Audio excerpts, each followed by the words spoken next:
Eu até toco, claro, né? Quando eu vou trabalhar com família, então eu vou trabalhar em todas as esferas que, da família.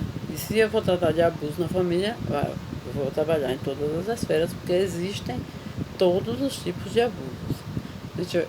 Meu olhar fica muito para baixo, porque o celular está para baixo. Eu não consegui ainda uma posição legal para ele ficar. Onde eu possa olhar para frente. Olhar mais para frente. Ficar segurando é um pouco complicado, mas eu vou tentar. É,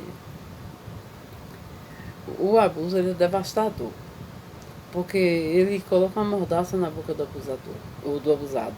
Né? O abusador ele tem esse poder manipulador de colocar uma mordaça na boca do abusado. E o abusado ele passa anos sem falar do assunto com ninguém. E ele vai. Alguns se tornam realmente homoafetivos por conta desse abuso. Nem todo homoafetivo passou pelo abuso sexual. Tem outras coisas por trás disso também.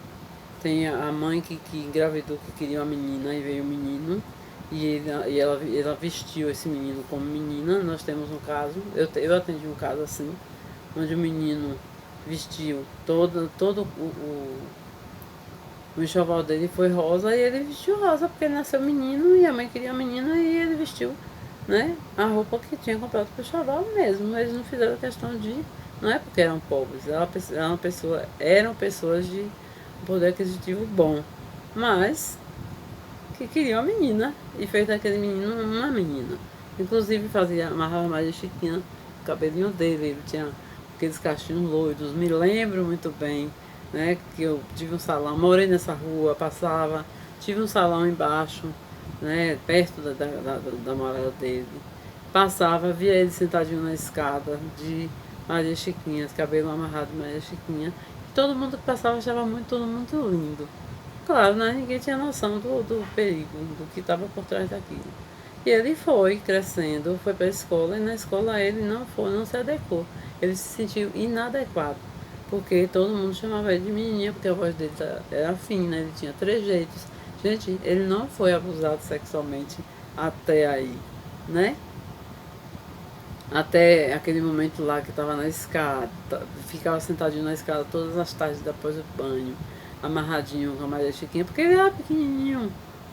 Mas ele foi adquirindo esses trejeitos, porque foi isso que a mãe queria. A mãe queria uma menina. E a mãe impôs sobre ele o sexo feminino. E aí quando ele chega na escola, claro que nesse período de tempo ele é bastardo, detalhe. Provavelmente ele tenha sido abusado. Aliás, não, foi. Eu trabalhei com ele, eu atendi ele, ele foi abusado. Ele foi para a escola, ele se sentiu totalmente inadequado na escola porque todos chamavam ele de menininha. E ele não aceitou e saiu da escola. Só que ele não estudou, mas ele continuou. Ele chegou a ser um homem afetivo mesmo. Quando ele foi para Jesus, ele já estava na prática, né? Bem aprofundado. Então, o abuso, ele leva o abusado ao extremo do menino passar a ser homoafetivo e da menina também passar a ser homoafetivo quando ela é abusada sexualmente. Mas o que é que eu quero falar dentro disso? Que não é uma regra também, mas comumente o abusado ele se torna um abusador. Gente, eu tenho minha mordida é torta, então a minha fala acaba sendo torta também. Ai, quanta coisa, né? Precisava operar o nariz, isso aqui do pescoço, consertar o sorriso, a mordida, tudo. Mas eu tô bem. Daqui a pouco Jesus vem e me leva e tá tudo ok. Tudo perfeito. Tá. E aí eu fui tratar de uma pessoa que tinha sido abusada. Peguei esse casamento já no fim do fim. Caos. Casamento desfacelado. Não vou contar detalhes para vocês porque é muito longo. Não sou proibida de contar, muito pelo contrário, sou liberada para contar tudo, não, até nome e lugar, mas eu não pretenderia, se eu fosse falar, não ia falar nome e lugar. Mas não vou contar detalhes porque é uma história longa, mas eu vou começar dizendo para vocês o seguinte.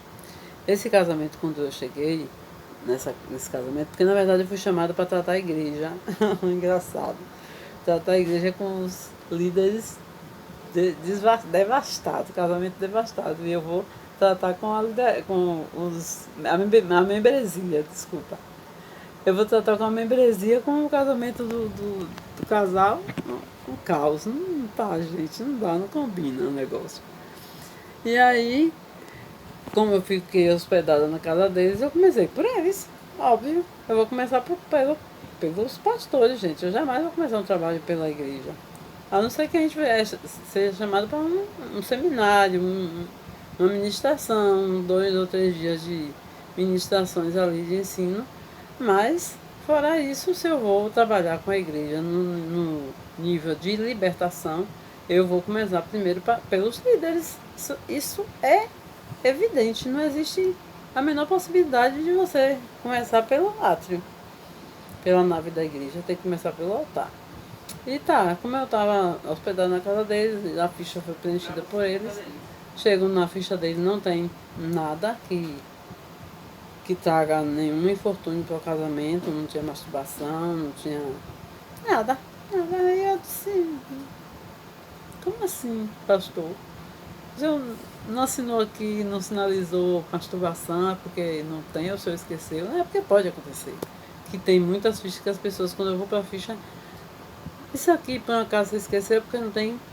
Ah não, tem sim, eu esqueci, realmente passou, eu não vi. Mas assim eu fiz com ele, eu achei que ele tinha passado, né, por cima. Falei, pastor, isso aqui o senhor esqueceu, por acaso? Ele falou, não, eu não faço, eu não masturbo, missionária. Falei, Jesus, agora só o senhor para me dar a luz. Como eu não tinha passado pela ficha dela ainda, vi, né, a ficha dele, não tinha nada que comprometesse o casamento.